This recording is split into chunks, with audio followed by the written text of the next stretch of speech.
Before we get started in today's session on self-monitoring, I'd like to take a second to think about Peter Senge's take on learning. Senge is a really well-known and highly regarded scholar in the science of management. He talks about learning not just as acquiring more information, but as expanding the ability to produce the results we truly want in life. He says it's a lifelong generative process. Hopefully your goal is something that really resonates with you, not just at work as a manager, but as a person. The awesome thing about leader development is that it's a social process. So by improving how we lead, we create the potential to improve how we relate to other people in our life.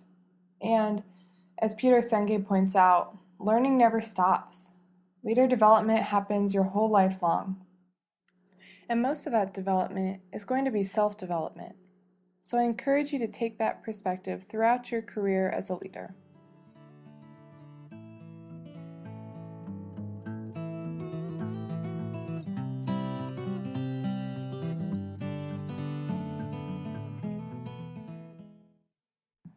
Learning objectives for today are that by the end of this session, you'll be able to monitor what you do as a leader.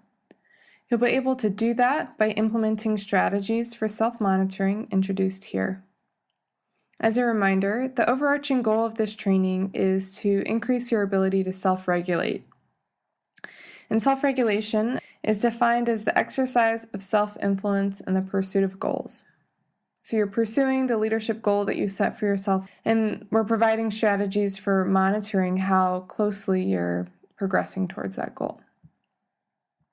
A common misperception about self-regulation is that it's pretty much equivalent to discipline.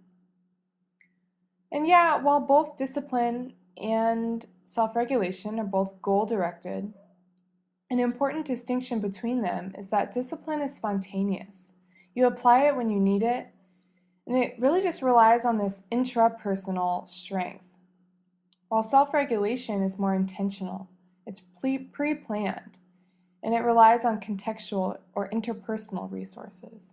So you're really constructing an environment that's going to set you up to fulfill your goals in self-regulation, whereas discipline is just kind of something that you muster up within you.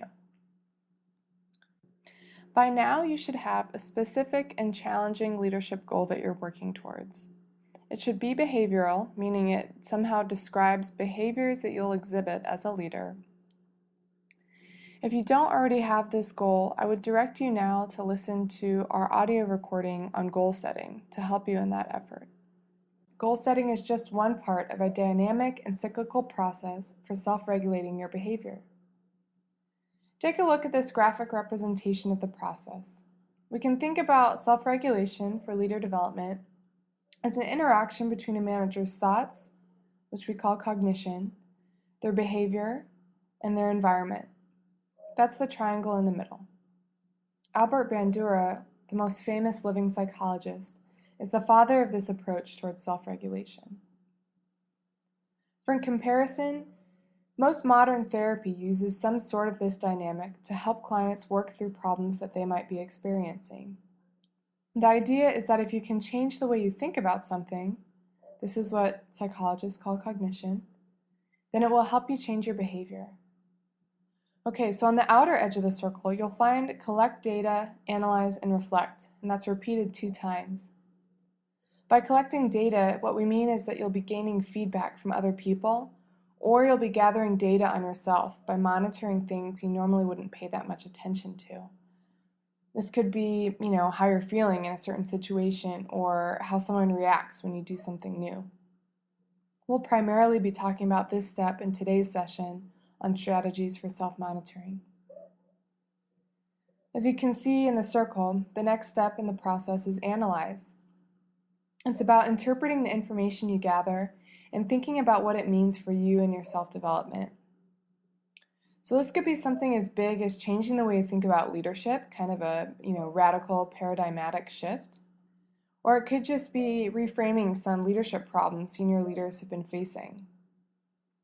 On an even smaller macro level, it could just be realizing something like, whenever you interrupt subordinates in a meeting, it's because you're late to the next meeting. You're so rushed that you start interrupting people more, and this totally hinders your ability to build solid relationships with your followers. Yeah, but it helps you stay on task. But you never would have noticed that had you not really started paying attention to the time and context when you were interrupting people. So insight into the time and context of a behavior like this helps you make incremental changes to improve over time. Bringing in other people can also be a good way to get the most out of this step. It might be talking to experts on the subject that you're trying to get better at, or it could just be finding people who ask you really good questions and help you get thinking about something in a different way. Reflection is the last part of the cycle. A good way to think about reflection is being mindful. And the authors of this graph, McDaniels and McCarthy, talk about mindfulness this way. They say, it's a critical curiosity. It's an examination of one's own mental processes and biases, an understanding of one's areas of incompetence. I would add to that mindful reflection is also about approaching that reflection without judgment. Instead of coming in with a critical eye, ready to decide whether something that you're doing is great or not so great, we can give ourselves some time to just notice what it is. We're just monitoring. Take Ramon, for example. He was trying to work on being more mentally present in each of his interactions. His days were so full of meetings that he often found himself already thinking about the next thing before the current interaction had ended. This made him seem aloof to subordinates and unconcerned with their needs and agenda items. Ramon decided to do a brief 60-second reflection after every meeting, where he would mentally ask himself how it went. Did he rush to the next thing, or did he really engage with the person trying to capture his attention? Ramon found that by building in this reflection exercise, he was more mindful of how he treated subordinates in meetings, and his meetings ended up being a lot more productive. This process of collecting data, analyzing it, and reflecting it creates more space for self-development, which requires thinking about what is good and what is bad and how we're going to improve. Due to the emotional and cognitive demands that self-development puts on us, research suggests that self-regulation skills would help managers become better self-developers. Developing self-regulation skills so that you can become better developers is the purpose of this training. When we're thinking about the value of self-regulation and how it applies to leader development, it's kind of helpful to use an analogy here.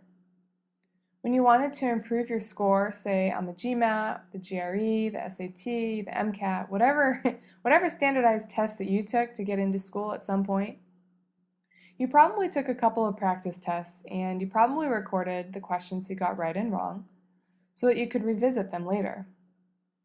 You'd want to understand what you did so you can try and solve the problem differently the next time. That process of monitoring accuracy and making adjustments for future performance is called self-regulation. And the actual process of recording accuracy is called self-monitoring. Think about it, you wouldn't just look at your final overall score, make a vague judgment based on your intuition, and then take another test simply hoping you do better, right? You'd probably engage in some systematic, intentional process at getting better on the standardized test. Leader self-development is kind of the same way. You want to apply the same self-regulatory mechanisms to your leader development. The only reason that people don't do this more is because managers have come to rely upon their organizations to do most of the heavy lifting when it comes to leadership development. And another reason might be that people just don't know how to do this. Self-developing is intrinsically hard. The sad thing is, organizations really are not doing the heavy lifting that they used to do when it comes to leader development. As I mentioned earlier, they're expecting you to do most of that on your own time. Monitoring your glucose levels or blood pressure, as shown here, refers to bio-self-monitoring. And it's exactly the same process that we're talking about today, except instead of tracking physical indicators like blood pressure, you're tracking social indicators that give you a sense of how you're doing as a leader. There's a ton of benefits to self-monitoring, probably the best of which is personal development. But we also know from field studies that people who can adapt their behavior based on social cues, essentially taking information around them and changing their behavior accordingly, those people are more likely to get promoted. What all this means is that self-monitoring can readily be applied to your ongoing leader development. You want to be in tune to what others are thinking and responding and feeling as a result of your behavior as a leader, so that you can adjust accordingly. So how can you become a more effective monitor of your behavior? Next, I'll discuss specific strategies that you can try out today. The first one is about tracking successes rather than failures. Research has shown that when people focused on a specific task monitor their failures, they actually make more mistakes and experience more anxiety than people who focused on their successes for the same task. Knowing what you did wrong is definitely helpful information, but if the negative focus starts to cloud your judgment, then this negative emotion will hinder your ability to use that feedback for improvement. We know from decades of research on information processing about the self that our brains don't like holding on to bad information about ourselves. So we either distort that information or ignore it altogether. But having accurate self-observations is critical to self-regulating your development as a leader. So you can see how holding on to negative information quickly will break down the self-regulatory cycle. So it's good to know our weaknesses to be more self-aware, that is true. But when we're actively tracking what we do in order to improve on a certain behavioral goal, it's better to monitor your successes rather than your failures. The next strategy is to record the time and context when you perform a certain behavior. Ideally, these records will link to your SMART goals. For example, say you would like to connect better with your followers by getting to know them more as people, and not just as employees. It's a pretty common leadership behavior that people want to develop.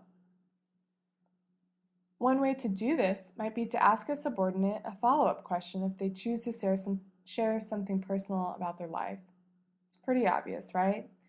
Joe decides to share something about what he did that weekend, and you want to know more about it, so you ask some natural follow-up questions. But this is kind of hard to plan, right? In terms of self-regulation, you don't know when a coworker is going to share personal details. And you can't necessarily probe them all the time for it, right? But you might keep a little log of when you do it. And you might notice a pattern that on Mondays and Fridays, you're particularly likely to talk to employees about their personal lives. Probably because weekend activities are a popular topic on those days. And voila, you have a time and context that tips you off to when it's more likely for you to perform a certain behavior that you're trying to work on. Now that you know the time and context, maybe it's at the water cooler, maybe it's in the kitchen, you can make sure that you're ready and available to build your relationships with coworkers on those days. To create an environment where success is more likely, you might schedule fewer meetings on those days or pencil in time just to walk around and casually talk to people in the office, catching up with them informally. This is self-regulation. You're creating an environment based on the data that you've gathered about yourself, and that environment is one that you've set up for yourself to succeed. Or you might think of this other example. Say you're trying to work on casting visions for your team. You want them to have a good idea of what the broader perspective is on your team. The higher up you go in an organization, the more important it becomes to share a compelling vision with employees. It's the long-term destination that drives the day-to-day roadmaps, and it helps followers understand a greater sense of purpose in their work. But casting a vision isn't easy, so you've set a goal to get better at it. Recording the time and context when you communicate vision to your team will help you better understand the external factors that feed into your successful behavior. Maybe you notice that you're more creative and energetic in the morning or afternoon, and this helps you cast a better vision. Or maybe you notice that people are particularly receptive to what you have to say at the beginning of a quarter, These are contextual cues that self-monitoring can help you hone in on. Again, these are cues that you might not have noticed if you were just living life, letting it pass you by. But paying mindful attention and recording these contextual cues helps you understand better what you need to succeed, and ultimately helps you reach your goal. Another strategy, kind of in the same vein, is to make sure that your observations about your behavior occur relatively close to the actual behavior itself. Whether you're formally writing things down or simply noting them mentally, you want to make sure that the observation isn't too far from the behavior. So let's go back to this example of casting a vision. Say you talk about vision, big picture, strategy in your weekly meetings. You might want to pencil in 5 minutes immediately following the meeting to reflect on what worked and what could be improved. Often we look back on the day on the drive home. I know I do that. Or we'll look back when we're unwinding at home with dinner or with family. But by that time, it's really hard to remember what we did during the day. Our memory gets clogged with day-to-day life, and our cognitive biases that filter out critical information are on high alert, so our observations are distorted. We remember the things that we want to remember, and we downplay the things that we don't want to remember, that maybe we aren't so good at. For example, when you're training a dog, you have to give them praise or punishment right after they do something, right? You can't wait much longer, or else the dog doesn't really understand why it's getting a treat. Similarly, we need to train ourselves to go through this process of observing and monitoring just after the target behavior occurs. I don't mean to trivialize this strategy by comparing it to training a dog, but you get the idea. Next up, strategies for using technology to record your behavior, so you don't have to.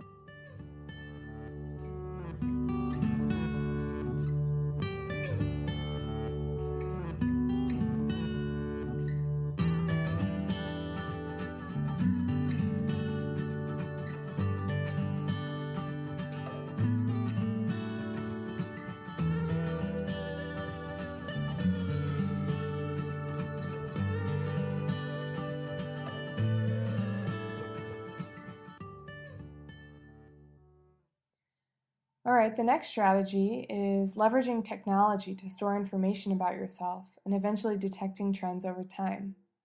There's a whole community of people out there called the Quantified Self Movement who customize smartphone apps to capture daily habits and other useful information. The movement was started by 2 editors at Wired magazine. Giovanni Rodriguez, who writes for Forbes.com, calls Quantified Self a gaggle of technologies and practices aimed at helping people gather data to improve their lives. 2 apps that you might check out to do this are called Paco and Zio. Quantified Self people are all about self-improvement in a variety of domains, not just leader development. But the same principles apply. For example, people will use an app to track mood patterns or sleep patterns. At random intervals, their app will ping them for information on how they're feeling at that exact moment, as well as what they're doing and whom they're with. Over time, the app will generate graphs that you can use to interpret, to increase your self-awareness, your self-knowledge, and hopefully to make incremental changes to your life to maximize the times when you're at your best. It's the exact same idea of what I'm suggesting you do here, except instead of tracking mood, you're tracking specific leadership behaviors, like delegating tasks, soliciting follower input, casting visions, and so on. Giovanni, the Forbes.com writer I mentioned earlier, describes the benefit of having technology monitor things for you. He first talks about Benjamin Franklin, who's famous for, among other things, meticulously tracking what he did so that he could become more virtuous. Giovanni laments how dissimilar he is to Ben Franklin and says here's the value of the Quantified Self movement. By automating the monitoring of your behavior, the technology behind Quantified might serve as a proxy for a more disciplined self. You don't need to channel your inner Ben. In fact, there may be no Ben inside of you, but with technology, you might be able to outsource the role to a virtual Ben. If any of this sounds good to you, I definitely encourage you to check it out. Basically, it takes the burden off of you for recording the information, and it allows your smartphone to just ping you and ask you to record that information at random intervals. And then over time, gathers the data and aggregates it into a friendly visual form.